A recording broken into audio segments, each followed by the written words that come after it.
राजधानी राजरास्त हुतु हुतु जलिला बीएमसी सफेई गाड़ी चंद्रशेखर थाना हाउसिंग बोर्ड कॉलोनी सामना रास्तार जलीगला सफेई गाड़ी रास्ता सफा करुवा हठात मेसीन निआ लगी जाइला संगे संगे ड्राइवर गाड़ी बाहरी जाते एत जोरे निआ लगी जे आकाश धूआमय हो जाता जहाँ नहीं स्थानीय लोक आतंकित हो पड़ते घटनास्थल दुईट अग्निशम गाड़ी पहुंची निआ को आयत्त कर निआ आयत्त होगा पाखापाखि घंटार अधिक समय लगी तेज अलिया सफा गाड़ी में केमी निआ लगिला हाइड्रोलिक चैम्बर ऑयल लीक ना ओवरहिट ना सर्ट सर्किट एपर्यंत जमापड़ी ना आमको जो खबर मिलला पाखापाखि 10टार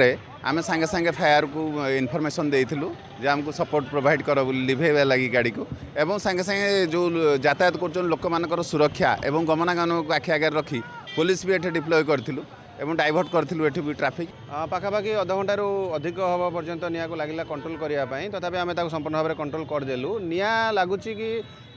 ओवरहीटिंग जो होइतिबार आशंका करा जाउची संपूर्ण इनक्वारी कले जना पड़िबो कोंथि तार प्रॉपर कॉजटा निया लगी आम फॉर्म कंपाउंड यूज कर निया को लिभेइछु।